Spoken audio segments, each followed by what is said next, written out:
नमस्कार, स्वागत है आप सभी का ज्ञान अड्डा पे। शुरू कर रहे हैं हम लोग महाजनपद काल, ठीक है, जिसका समय काल है 600 ईसा पूर्व से लेकर के 325 ईसा पूर्व तक, ठीक है। सवाल, गंधार, गंधार कहाँ है? तक्षशिला से संबंधित है। गंधार की राजधानी तक्षशिला। शूरसेन, शूरसेन मथुरा से। शूरसेन कहाँ है? मथुरा से। वत्स, वत्स कहाँ है? तो कौशाम्बी। वत्स कहाँ है? कौशाम्बी। वत्स की राजधानी कहाँ है? कौशाम्बी। कोसल, श्रावस्ती, ठीक है, कोसल, श्रावस्ती। हर्यक वंश किस शासक को कुनिक कहा? हर्यक वंश में किस शासक को कुनिक कहा जाता था? अजातशत्रु को कुनिक कहा जाता था। हर्यक वंश के किस शासक को कुनिक कहा जाता था? अजातशत्रु को कुनिक कहा जाता था। किस शासक ने गंगा एवं सोन नदियों के संगम पर पाटलिपुत्र नगर बसाया, नामक नगर बसाया था? उदयन ने। किसने बसाया था? उदयन ने। किस शासक ने गंगा एवं सोन नदियों के संगम पर पाटलिपुत्र नामक नगर की स्थापना की थी? उदयन। शिशुनाग वंश का वह कौन सा शासक था जिसके समय में वैशाली में द्वितीय बौद्ध संगति का आयोजन किया गया? उसे काकवर्ण के नाम से भी जाना जाता है। कालाशोक। शिशुनाग का वह कौन सा शासक था जिसके समय में वैशाली में द्वितीय बौद्ध संगति का आयोजन किया गया? उसे काकवर्ण के नाम से भी जाना जाता है। कालाशोक। 323 ईसा पूर्व में सिकंदर महान की मृत्यु हुई, कहाँ हुई थी? तो बेबीलोन में हुई थी। कहाँ हुई थी? बेबीलोन में, ठीक है। सिकंदर महान एवं पूरस यानी पूर्व की सेनाओं में ने उल्लिखित में से किस नदी के आमने सामने वाले तटों पर पड़ाव डाला हुआ था? झेलम नदी के तट पर। कहाँ पे? झेलम नदी के तट पर। किस प्रकार का मृदभांड पॉटरी भारत की द्वितीय नगरीकरण शहरी के प्रारंभ का प्राकृतिक माना गया था?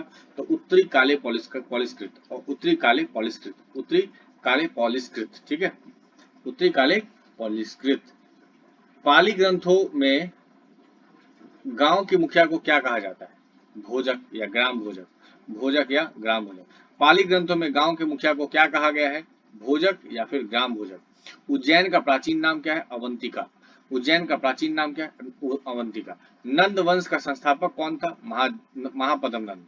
नंद वंश का संस्थापक कौन था? महापद्म नंद। ग्रीक यूनानी लेखकों द्वारा किसे अग्रमीज जैंड्रीमीज कहा गया है? धनानंद। ग्रीक यूनानी लेखकों द्वारा किसे अग्रमीज जैंड्रमीज कहा गया है? धनानंद को। प्राचीन भारत में पहला विदेशी आक्रमण किनके द्वारा किया गया था? ईरानियों द्वारा। प्राचीन भारत में पहला विदेशी आक्रमण किनके द्वारा किया गया था? ईरानियों द्वारा, ठीक है। प्राचीन भारत में दूसरा विदेशी आक्रमण एवं पहला यूरोपीय आक्रमण किनके द्वारा किया गया था? यूनानियों द्वारा। प्राचीन भारत में दूसरा विदेशी आक्रमण एवं पहला यूरोपीय आक्रमण किनके द्वारा किया गया था? यूनानियों द्वारा, ठीक है। भारत ईरान के हखमनी वंश के किस शासक ने भारतीय भूभाग को जीतने के बाद उसे फारस साम्राज्य का 20वां प्रांत क्षत्रपी बनाया? डेरियस या दारे बाहु प्रथम, डेरियस या दारे बाहु प्रथम को, ठीक है। हाइडेस्पस, हाइडेस्पस या वितस्ता का आधुनिक नाम झेलम है। का युद्ध 326 बीसी यानी कि किन किन शासकों के बीच हुआ था? तो उसका युद्ध हुआ था सिकंदर एवं पूरस के मध्य, सिकंदर एवं पूरस के मध्य, ठीक है। सिकंदर ने भारत पर आक्रमण कब किया था? 326 ईसा पूर्व में। सिकंदर ने भारत पर कब आक्रमण किया था? 326 ईसा पूर्व में। शासक और वंश, बिंबिसार किस वंश से था? तो हर्यक वंश का था। कालाशोक शिशुनाग वंश। महापद्म नंद नंद वंश। और बिंदुसार मौर्य वंश, ठीक है। मगध, मगध महाजनपद के आधुनिक क्षेत्र में कहाँ है? तो पटना व गया के जिले। वत्स, वत्स कहाँ है? इलाहाबाद। कोसल, अवध, ठीक है। अवंती, मालवा। मगध, मगध, पटना व गया। वत्स, इलाहाबाद। कोसल, अवध। अवंती, मालवा। मगध की प्रथम राजधानी कौन सी थी? गिरिव्रज या राजगिरी कहते हैं इसको। मगध की प्रथम राजधानी कौन सी थी? गिरिव्रज या राजगिरी। किस शासक द्वारा सर्वप्रथम पाटलिपुत्र को राजधानी के रूप में चयन किया गया है? उदयन द्वारा। किस शासक द्वारा सर्वप्रथम पाटलिपुत्र का राजधानी के रूप में चयन किया गया है? उदयन द्वारा। 16 महाजनपदों की सूची उपलब्ध है अंगुत्तर निकाय में।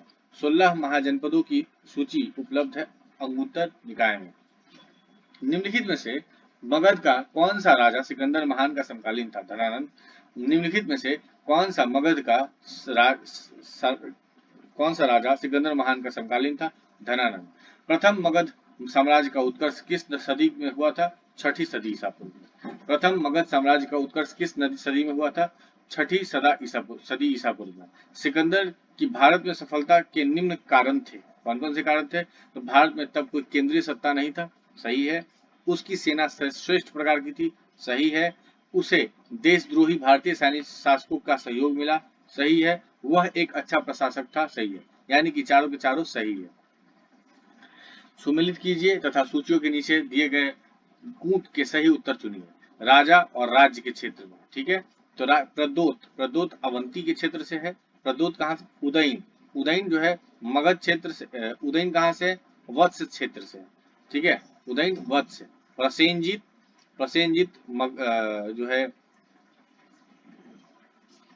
जो है कौशल से है। प्रसेनजीत कौशल अजातशत्रु मगध से, ठीक है। प्रसेनजीत कौशल एवं अजातशत्रु कौशल से। अभिलेखीय साक्ष्य के प्रकट होता है कि नंद राजा के आदेश से एक नहर खोदी गई थी। कहाँ? कलिंग में। कहाँ खोदी गई थी? कलिंग में। अभिलेखीय साक्ष्य से प्रकट होता है कि नंद राजा के आदेश से एक नहर खोदी गई थी कलिंग में। कहाँ खोदी गई थी? कलिंग में, ठीक है। पहला ईरानी शासक जिसने भारत में कुछ भाग को अपने अधीन किया था? डेरियस। पहला ईरानी शासक जिसने भारत के कुछ भाग को अपने अधीन किया था? डेरियस। मगध के राजा अजातशत्रु का सदैव किस गणराज के साथ युद्ध रहा? वज्जी या वैशाली इसको कहते हैं। मगध के राजा अजातशत्रु का सदैव किस राज्य के साथ युद्ध रहा? वज्जी या वैशाली, ठीक है। वज्जी संघ के विरुद्ध मगध राज्य के किस शासक ने प्रथम बार रथमूसल, एक ऐसा रथ जिसमें गदा जैसा हथियार जुड़ा था, तथा महाशीलकंटक पत्थर के फेंकने का एक युद्ध तंत्र नामक गुप्त हथियारों का प्रयोग किया गया? अजातशत्रु, ठीक है। नंद वंश का अंतिम सम्राट कौन था? धनानंद। नंद वंश का अंतिम सम्राट कौन था? धनानंद। भारत में सिक्कों यानी मुद्रा का प्रचलन कब हुआ था? 600 ईसा पूर्व में। भारत में सिक्कों एवं मुद्रा का प्रचलन कब हुआ था? 600। निम्न राजाओं पर विचार कीजिए। अजातशत्रु, बिंदुसार, प्रसेनजीत। तो ये जो है इनमें से कौन बुद्ध के समकालीन था? तो अजातशत्रु था और प्रसेनजीत था, बिंदुसार नहीं था, ठीक है। छठी सदी ईसा पूर्व के दौरान बड़े राज्यों के उदय का मुख्य कारण क्या था? उत्तर प्रदेश और बिहार में व्यापक पैमाने पर लोहे का उपयोग करना।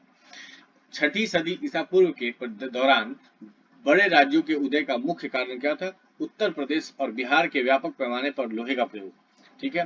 मगध सम्राट बिंबिसार ने अपने राजवैद्य जीवक को किस राजा की चिकित्सा के लिए भेजा था? अवंती। किस शासक ने अवंती को जीतकर मगध का हिस्सा बना दिया? शिशुनाग, ठीक है। किस शासक ने अवंती को जीतकर मगध का हिस्सा बना दिया? शिशुनाग। किस मगध सम्राट ने अंग का विलय अपने राज्य में कर लिया? बिंबिसार। किस मगध सम्राट ने अंग का विलय अपने राज्य में कर लिया? बिंबिसार। शिशुनाग ने किस राज्य का विलय मगध सम्राट में नहीं किया? काशी। शिशुनाग ने किस राज्य का विलय मगध सम्राट में नहीं किया? काशी। काशी और लिच्छवी का विलय मगध साम्राज्य में किसने किया? अजातशत्रु। काशी और लिच्छवी का विलय मगध साम्राज्य में किसने किया? अजातशत्रु। मगध साम्राज्य के बारे में कौन सही नहीं है?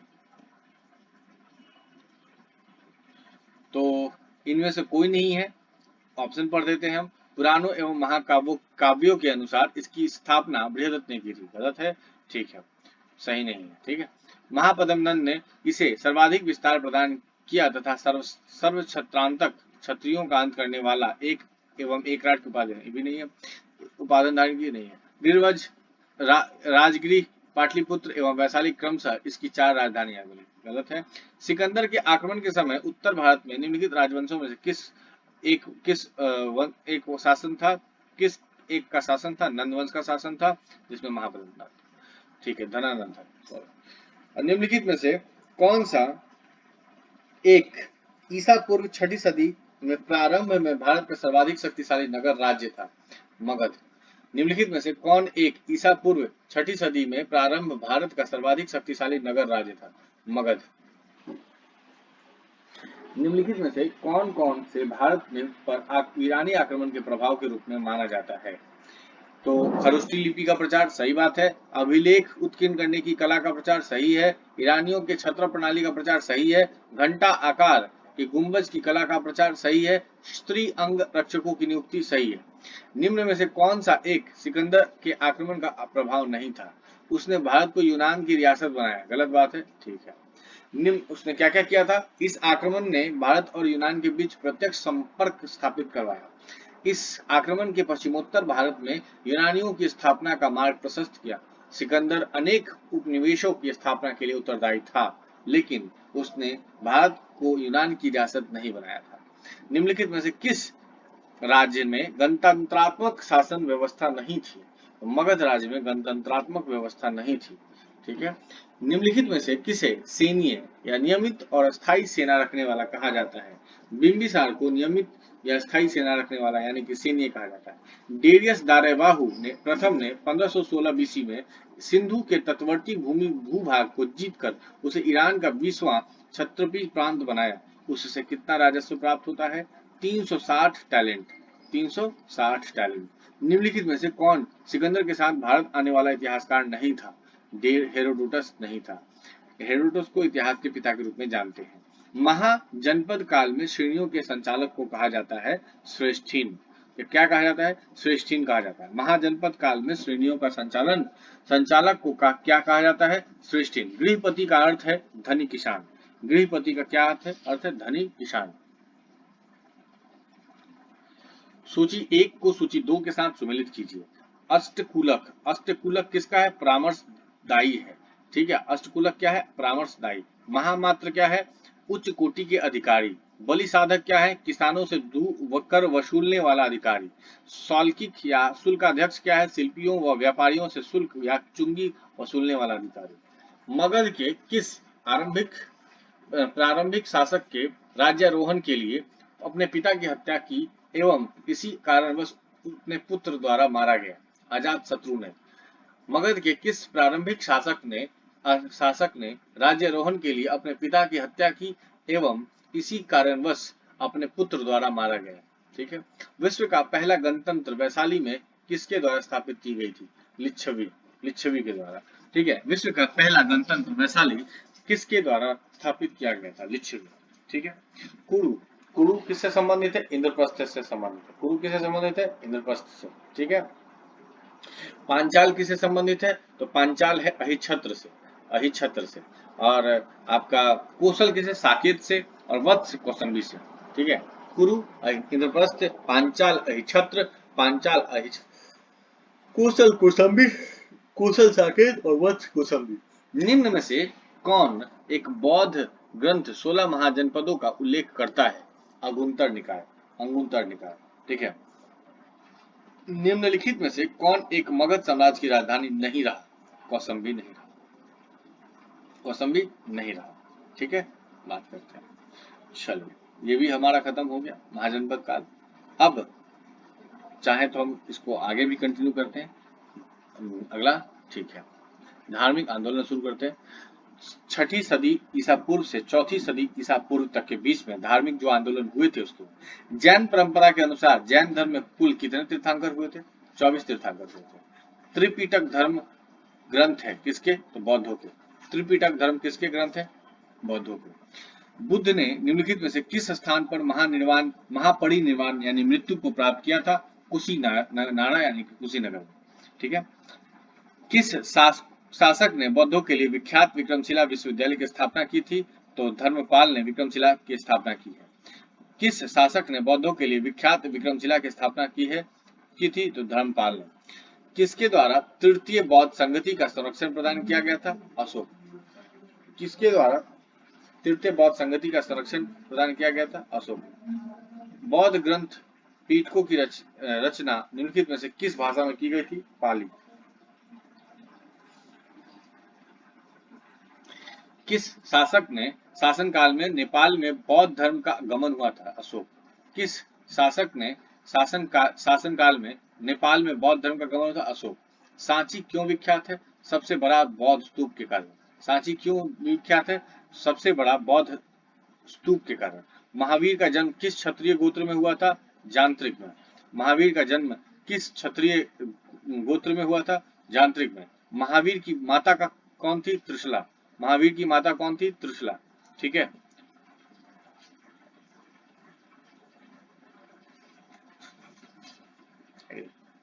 बैठिए।